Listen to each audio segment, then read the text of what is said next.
Hey everyone, hoping you guys are doing absolutely great. So guys, this is the fourth day of our transplant. मतलब transplant के बाद almost चौथा दिन है. मेरा ट्रांसप्लांट हुआ था 13th एंड 14th को, उसके बाद 15th 16th 17th और आज है 18th. सो मैंने कहा आप लोगों को थोड़ा एक कंडीशन दिखा देता हूँ, क्योंकि काफ़ी ज़्यादा लोगों के कमेंट्स आ रहे हैं जब मैंने वीडियो डाली कि भैया वो मुंह सूज जाता है, ये हो जाता है, वो हो जाता है. सो सबसे पहली चीज़, अगर आप देखोगे, थोड़ा जूम इन कर लेते हैं. सो कहीं से भी हमारा मुंह जो है वो सूजा नहीं है. That is because of the precautions I am taking. Because specially ये चीज़ बोली गई थी कि आपने वेट नहीं उठाना, आपने झुकना नहीं है. अगर आप झुकोगे ब्लड फ्लो वहाँ की तरफ ज़्यादा हो जाएगा, ज़्यादा होगा तो उसकी वजह से भी सूजन आती है. कई लोगों की रिएक्शन की वजह से आती है, कुछ होता है. बट मेरा अभी अगर आप देखोगे तो एज सच सूजा नहीं है. बाकी अगर मैं आपको साइड से लुक दिखाऊँ, सो साइड से हमारी जो लुक है वो ऐसी आ रही है. और अगर मैं आपको पीछे से लुक दिखाऊँ, सो पीछे से अगर आप देखोगे तो हमारी लुक कुछ ऐसी सी आ रही है. ओके, काफ़ी हद तक जो हमारे बाल हैं वो काफ़ी हद तक आ चुके हैं, मतलब शुरू हो गए हैं आना. बीच में एक आधा स्पॉट है एंड दे सेड कि वहाँ पे रूट्स हैं. एंड उनके हिसाब से अगर जब हम मिनॉक्सिडिल एंड PRP वगैरह करेंगे तो वहाँ पे प्रॉपरली उन रूट से जो हेल्दी हेयर है वो आ जाएगा, क्योंकि बहुत थोड़ा सा एरिया जो कि होगा. सो बाकी इस साइड भी अगर आप देखना चाहते हैं, सो इस साइड का सिचुएशन भी मैं आपको दिखा देता हूँ क्या हाल हो रखा है. ओके, सो आज की वीडियो इस सिचुएशन की नहीं है. ओके, एक चीज़ और यार, ये मार लेते हैं, बहुत ज़्यादा ज़रूरी है. सो ये सलाइन वाटर है एंड ये लास्ट दिन है मेरा, क्योंकि कल मेरा प्रॉपरली हेड वॉश है, जिसकी आपको अलग से एक वीडियो मिल जाएगी चैनल के ऊपर कि कैसे हेड वॉश करना है, कैसे हमने आगे सारा कुछ करना है, और उसके बाद फिर कैसे मेडिकेशन शुरू होनी है, क्या करके सारा कुछ आपको जो है वीडियोस के अंदर पता चलने वाला है. बट ये आज की वीडियो बहुत ही ज़्यादा इंपॉर्टेंट है, क्योंकि इसके अंदर मैं आपको बताने वाला हूँ अपनी आप बीती कि क्या मेरे साथ हुआ, क्या मैंने फील करा, क्या कैसे कैसे सारी चीज़ें हुई. क्योंकि बहुत चीज़ें बोलना आसान होता है, बट जब आप उन चीज़ों को करते हैं, उन चीज़ों को अपने ऊपर लेते हैं, तब एक्चुअल में पता चलता है. So the journey starts from Delhi. जैसे आपने देखा हमारी स्टोरीज़ वगैरह के अंदर, मैं मूड में नहीं था फ्रैंकली कि मैं जाते हुए की वीडियो बनाऊं. सो क्योंकि मेरा टेंशन थी थोड़ी सी कि भाई क्या होगा क्या नहीं होगा. एंड फाइनली हम वहाँ पहुँचते हैं और मैंने कोई भी वीडियो जो है वो नहीं बनाई होती. सो होटल ढूंढते हैं, होटल में हम देखते हैं, चेक इन वगैरह करते हैं, सब कुछ होता है. भाई की हार्ट बीट बड़ी तेज़ होती है. मैं सुबह हमें बोला जाता है कि 9 बजे आपको क्लिनिक पहुंच जाना है. सो ऑलमोस्ट अगर मैं बोलूँ तो यार मैं उस दिन रात को 2:30 बजे उठा, फिर 3:30 बजे उठा, फिर ऑलमोस्ट 5 बजे उठा, फिर 6:30 उठा, और फिर मैं लास्ट 7 o'clock उठा. 4 बारी क्यों उठा? क्योंकि एक दिमाग के अंदर वो होता है ना कि यार हमें टाइमली उठना है. तो मेरे को बार बार यही लगता रहता था कि यार क्या 7 बज गए, क्या मेरे को रेडी होना चाहिए. और जब मैं टाइम एक्चुअल में देखता था तो वो हो जाता था. क्यूरियस माइंड है, जब हम राइड पे भी जाते हैं, अगर आप बाइकर्स हैं तो आपको पता होगा, जब हमें सुबह राइड पे भी जाना होता है तो हमारे साथ ऐसा ही होता है. सो हैड अ ब्रेकफास्ट, उस टाइम पे खाना वाना खाया, सब कुछ करा. एंड जब मैं यहाँ से अपने रिपोर्ट्स करा के गया था तो मेरी रिपोर्ट्स बिल्कुल नॉर्मल थी. बट वहाँ जाके जब उन्होंने मेरा BP चेक करा, सो इट वाज लाइक 100/150, 150/100. ऊपर का 150 और नीचे का 100, which is actually pretty high. So थोड़ा उन्होंने बोला काम डाउन हो जाओ, क्योंकि अंदर से एक क्यूरियोसिटी थी, एक टेंशन थी कि भाई क्या होगा, क्या नहीं होगा, कैसे होगा. तो इस वजह से BP शूट हुआ. फिर थोड़ा काम डाउन हुए. Then the BP went to 139/90 I suppose. फिर उन्होंने मेरे को BP की गोली दे दी एंड दे सेड कि ये आपका BP जो है वो थोड़ी देर के बाद नॉर्मल हो जाएगा. And next thing they did was inject me. जो उन्होंने लोकल एनेस्थीसिया देना था वो यहाँ पे इंजेक्ट करा, और उनको बोला 10 मिनट के बाद आप देखते हैं, 10 मिनट तक इसको देखते हैं. एंड अगर कोई रिएक्शन आएगा तो. अब मेरी अंदर से और क्यूरियोसिटी बढ़ गई और अंदर से टेंशन बढ़ गई कि भाई कि अगर मैं दिल्ली से सूरत गया हूँ, फ़्लाइट पकड़ के होटल में रुका हूँ, सब कुछ है, और अगर ये कहीं मेरा रेडनेस या मेरे को कोई प्रॉब्लम आ जाती है तो मेरी वैसे भी सर्जरी जो है वो नहीं हो पाएगी. सो ये एक दिमाग में और टेंशन वाला काम हो गया था. बट फाइनली आफ्टर 10 मिनट्स देखा, कोई रिएक्शन नहीं, कोई खारिश नहीं, तो I was really happy. And doctor से बात हुई. Doctors were pretty nice. सारे डॉक्टर्स जितने थे, इवन जो स्टाफ भी था, दे वर एक्चुअली प्रिटी गुड. सारे बात करने में बहुत अच्छे थे, बहुत अच्छे से उन्होंने एक एक चीज़ समझाई, जो कि आपने वीडियोस के अंदर भी देखा, क्योंकि मैं बिग एफ के बारे में नहीं जानता था तरीके से। उन्होंने एक एक करके मेरे को टूल दिखाया, हर चीज़ समझाई। Then I was actually really confident कि यस, यहाँ पे मेरा जो है मैंने सही डिसीजन लिया और यहाँ पे मैं करवा सकता हूँ और मुझे लगता है कि मेरा कुछ अच्छा होगा।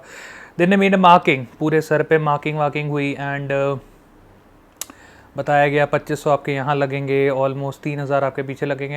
एंड टोटल ग्राफ्टिंग जो मेरी हुई दैट वाज अबाउट 5726 के करीब, जिसमें से 5026 ग्राफ्ट मेरे पीछे से निकाले गए एंड ऑलमोस्ट 700 ग्राफ्ट जो है हमारी दाढ़ी से निकाले गए। इसका भी मुझे टेंशन था, जो कि हम आगे शेयर करेंगे। सो एक एक करके मैं आपको बता रहा हूँ कि एक्चुअल में हो क्या रहा है। फिर उसके बाद बारी आती है भाई बाल कटने की। ज़िंदगी में बचपन में जब मैं 3 साल का था तब मेरा मुंडन हुआ था एंड उसके बाद से मैं कभी भी गंजा नहीं हुआ, कभी भी, मतलब कभी भी गंजा नहीं हुआ। And this was the first time in those 31 years जब मैं गंजा हुआ। और कैसा लग रहा था आप सबने देखा ही, तो एक वो भी अंदर से टेंशन थी, पता नहीं कैसे लगेगा, वीडियो में क्या आएगा, लोग मेरा मजाक तो नहीं बनाएंगे, हंसेंगे तो नहीं। But it was part of the process, जो हमारा प्रोसेस है, बाल पूरे हटाने हैं तो हटाना ही है। कोई ये तो नहीं है कि बीच बीच में छोड़ देंगे और बाकी जगह पे ऐसे हो जाएगा, ऐसा नहीं होता। तो पूरा हटाना है तो हटाना ही। अभी भी आपके सामने बैठा हूँ गजनी लुक के अंदर and it's actually looking pretty nice. मेरी वाइफ मुझे कहती है कि आप मवाली वाले गुंडे लग रहे हो। सो ठीक है, सब चलता है, हो गया। उसके बाद बात आती है कपड़े चेंज करने की। अब कपड़े वपड़े हमने सारा कुछ चेंज कर लिया एंड अब हम जाते हैं अंदर ऑपरेशन थिएटर के अंदर, जहाँ पे हमारी सर्जरी हो रही है। एंड सबसे पहले तो वो बीटाडिन वगैरह से क्लीन करते हैं, जैसे आपने मेरी सेकंड जो वीडियो है उसमें देखा होगा। और उस टाइम तो आई वाज लाइक, मैं पूरा डॉक्टर से बात कर रहा होता हूँ, कुछ नहीं है, कोई प्रॉब्लम नहीं है, कोई कुछ नहीं है। बट एक्चुअली टेंशन सबसे ज़्यादा, और मतलब कहते हैं ना घबराहट सबसे ज़्यादा तब होनी शुरू हुई when they start injecting you. ठीक है, that is a painful process. ऐसा नहीं है जो लोग बोलते हैं ना कि भाई hair transplant is a painless process. Painless तब है जब वो एनेस्थीसिया काम करना शुरू कर देगा। बट एनेस्थीसिया के अगर आपने इंजेक्शंस देखे होंगे तो एक सिरिंज के अंदर एक जो वाइल होती है, वो मतलब जो इंजेक्शन होता है उसके अंदर वो ऑलमोस्ट जितना होता है उससे वो 4 या 5 जगह करते हैं। एंड इतना बड़ा एरिया कवर करने के लिए उन्होंने मेरे को यहाँ दिया, यहाँ दिया, यहाँ दिया। 2 दिन में ऑलमोस्ट अगर मैं बोलूँ तो 400 से 450 मेरे को एनेस्थीसिया के इंजेक्शन लगे। एंड 400 से 450 इंजेक्शन नहीं बोलूँगा, मतलब पंचेस बोलूँगा, जो वो सुइयाँ चुभो रहे थे, क्योंकि एक इंजेक्शन में वो 4, 5, 6 जगह लगा रहे थे। तो डिवाइडेड बाय आप जो भी कर लो तो उतने इंजेक्शंस लगे। एंड एक नमनेस के लिए था कि जो हमारी स्किन है वो सॉफ्ट हो जाए, ताकि कटिंग करते हुए या कुछ करते हुए प्रॉब्लम ना आए उस चीज़ के अंदर। वो भी ऑलमोस्ट सेम जो है वो मारे गए। सो जो भी लोग कहते हैं कि भाई पेनलेस प्रोसेस है, आप 10 सुइयाँ एक बार ये ऐसे ऐसे करके घुसवा के देख लो भाई, लिटरली पता चल जाएगा। और वो भी जब होता है ना, वो पता कैसे करते हैं, ठक ठक ठक ठक ठक ठक ठक नॉन स्टॉप, बस करते जाते, वो रुकने का नाम नहीं लेते। और आपको बस ऐसे सुइयाँ एक तरीके से pinching pinching pinching pinching pinching pinching pinching pinching होती ही जा रही होती है। सो कुछ एरिया ऐसे थे जहाँ पे जैसे फैटी होता है, थोड़ा स्किन मोटी होती है, वहाँ थोड़ा कम पता चला। बट जो एरिया काफ़ी ज़्यादा पतला था और काफ़ी, मतलब मैं बोलूँ स्मूथ एरिया था, खास करके ये वाला हो गया या आगे वाला हो गया या ये दाढ़ी वाला हो गया, यहाँ एक्चुअल में बहुत पेन हुई। बट कहते हैं ना, ये कहावत है, मर्द को दर्द नहीं होती भाई, दर्द बहुत ज़्यादा होती है।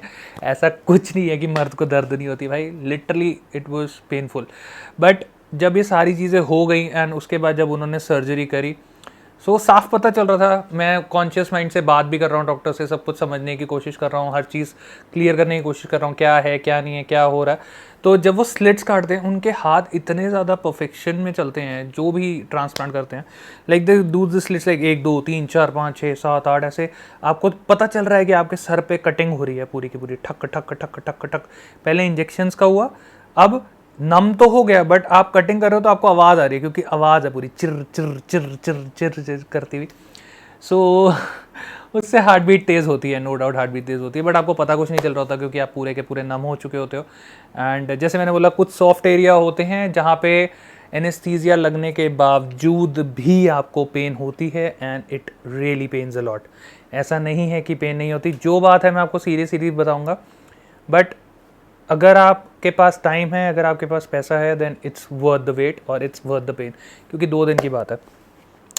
सो हमारा पहला दिन गया ऐसे ही, दूसरा दिन भी हमारा फिर निकल गया ऐसे ही। एंड फ्रैंकली बोलूँ 7-8 घंटे भाई लेटे रहना, वो भी ऐसे सीधा, वो बहुत ही ज़्यादा मुश्किल हो जाता है। It actually hurts a lot, खास करके अगर आपको बैक एक की प्रॉब्लम है या कुछ है जैसे मुझे थी, तो उसके अंदर भी आपको प्रॉब्लम आती है।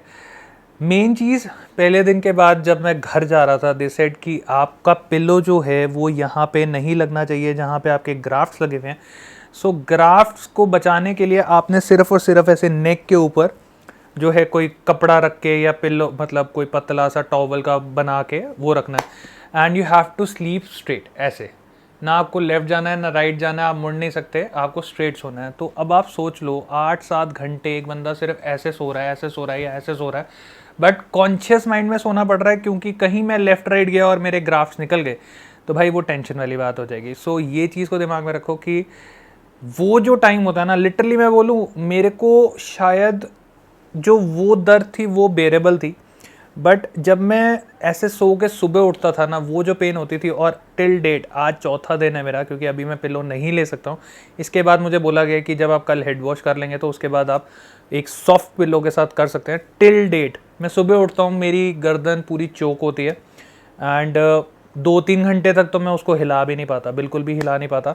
एंड उन्होंने जो मेडिकेशन दे रखी है उस मेडिकेशन को लेने के बाद, जैसे pain killers and all that है, उसके बाद जाके मेरी जो गर्दन है वो थोड़ी मुड़ना शुरू हो जाती है। आप समझ सकते हो जैसे गर्दन अकड़ जाती है ना, बल पड़ जाता है, वही सेम चीज़ होती है। आप ना गर्दन इधर मुँह कर सकते हो, मतलब मैं बात भी करनी होती है तो मेरे को ऐसे घूमना पड़ता है, मैं ऐसे करके गर्दन नहीं मोड़ सकता उस टाइम पे।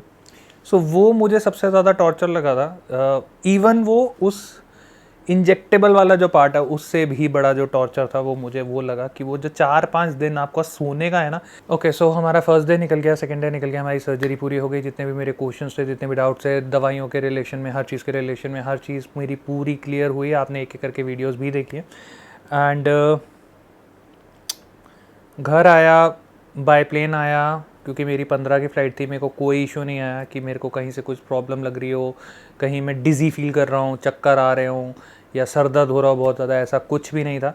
सो ये चीज़ें हटा लो। उसके बाद घर आने के बाद घर वालों का रिएक्शन थोड़ा सा वैसा ही है कि कैसे से लग रहे हो, क्योंकि उन्होंने तो ऐसे देखा नहीं है कभी ज़िंदगी में। बट ठीक है, ओवरऑल अगर मैं बोलूँ, लिटरली कल मैं सोया था रात के 12:30-1 बजे एडिटिंग करके, एंड मैं 4 बजे उठ गया क्योंकि मेरी पेन बहुत ज़्यादा हो रही थी। 4, साढ़े 4, 5 बजे के करीब मैं उठा एंड उसके बाद से भाई मैं बेड पे जाके ऐसे सीधा बैठा हुआ आँख बंद करके कोशिश कर रहा हूँ कि किसी तरीके से नींद आ जाए, ये हो जाए, वो हो जाए। सो ये टिल डेट मेरी स्टोरी है। हर घंटे या 1.5 घंटे के अंदर हमें ये जो ये लिक्विड है ये लगाना पड़ता है। इसको उन्होंने पट्टी बोला था खोलने का, वो भी आप वीडियो देख चुके हो कि कैसी है पट्टी खोलने के बाद, क्या सिचुएशन थी, कंडीशन थी, और अभी भी आप देख चुके हो कि कितना ज़्यादा हीलिंग हो चुका है। तो ये 2 दिन के अंदर ये पूरा का पूरा पार्ट काफ़ी ज़्यादा हील हो चुका है और कहीं से भी कोई स्वेलिंग नहीं है। सो ठीक है, पूरा जो प्रोसेस है मैंने आपको समझाया, जो मेरे साथ बीती वो मैंने आपको समझाया, जो मैंने फ़ील करा वो मैंने आपको समझाया। एंड अगर आपके कोई भी डाउट्स हैं, आप पूछना चाहते हैं क्या कुछ और इसके रिलेशन में, तो नीचे कमेंट सेक्शन खुला, आप कमेंट सेक्शन में जाके बता सकते हैं। अब बारी आ जाएगी दवाइयों की, जो कि इसके बाद हमारी ऑलमोस्ट 5 डेज़ के बाद होगी। इसके बाद एक हमारा प्रॉपर हेड वॉश होगा। वो कैसे होता है, अभी तो सिर्फ पानी वाला हेड वॉश इसके बाद आपको देखने को मिलेगा। उसके बाद एक जिलेट फोम वाला हेड वॉश होगा, वो भी प्रॉपरली होगा। उसके बाद 10 दिन के बाद फिर properly minoxidil and shampoos and all सब जो है हमारा चलना शुरू हो जाएगा। उसके बाद PRP थेरेपी आती है। तो धीरे धीरे करके बहुत सारी चीज़ें आपको देखने को मिलने वाली हैं इस चैनल के अंदर। तो फटाफट नीचे सब्सक्राइब का बटन है वो दबा दो और मिलते हैं एक नई वीडियो के साथ। Till then take care, God bless, bye bye.